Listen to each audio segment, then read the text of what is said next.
Mobile phone പിടിച്ചതിൻ്റെ പേരിലേ കഴിഞ്ഞ ആഴ്ച ഒരു റീൽ വളരെയധികം വൈറലായിരുന്നല്ലോ, ആ ഒരു ഇമോഷണൽ റിയാക്ഷനൊക്കെ. അതുമായിട്ട് അത്രയധികം റിലേറ്റഡ് അല്ലെങ്കിൽ പോലും ശ്രദ്ധിച്ചു കേട്ടോ. ഒരു കാര്യം നല്ലതുപോലെ നമ്മൾ പഠിച്ചെടുക്കാനായിട്ട് ഏകദേശം 400 തവണയോളം നമ്മൾ റെപ്പറ്റേറ്റീവായിട്ട് ആ കാര്യം ചെയ്യേണ്ടി വരും.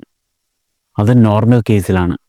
നമ്മൾ എന്നാൽ കളിയിലൂടെയാണ് കാര്യങ്ങൾ പഠിക്കുന്നതെങ്കിൽ ഏകദേശം 20 തവണയിൽ നമ്മളത് പഠിച്ചിട്ടുണ്ടാവും. നമ്മുടെ ഇമോഷൻസ് ഒത്തിരി നമ്മൾ മാനേജ് ചെയ്യാൻ പഠിച്ചത് പ്ലേ ഗ്രൗണ്ടിൽ നിന്ന് തന്നെയല്ലേ? ചോദ്യം ഇതാണ്, കളിക്കാതെ ഈ സ്ക്രീനിനകത്തേക്ക് ഒതുങ്ങിക്കൂടുന്ന കുട്ടികളുടെ എണ്ണം കൂടി വരുന്നുണ്ട്. അതിൻ്റെ ഡേഞ്ചേഴ്സ് നമ്മളിപ്പോൾ തിരിച്ചറിഞ്ഞു തുടങ്ങുന്നതേ ഉള്ളൂ. കളിച്ചു കഴിഞ്ഞാൽ കുട്ടികൾ ടയേർഡാവും, പഠിക്കാനുള്ള എനർജി കാണില്ല, ഇങ്ങനെയൊക്കെ പേരൻസ് പറയുമ്പോൾ സൗകര്യപൂർവ്വം മറന്നു പോകുന്നൊരു റിയാലിറ്റി ഉണ്ട്.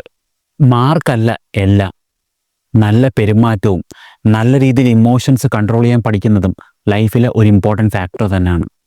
കുട്ടികളെ കളിക്കാൻ സമ്മതിക്കുക, വേണമെങ്കിൽ നിർബന്ധിക്കുക, അല്ലെങ്കിൽ അപകടമാണ്.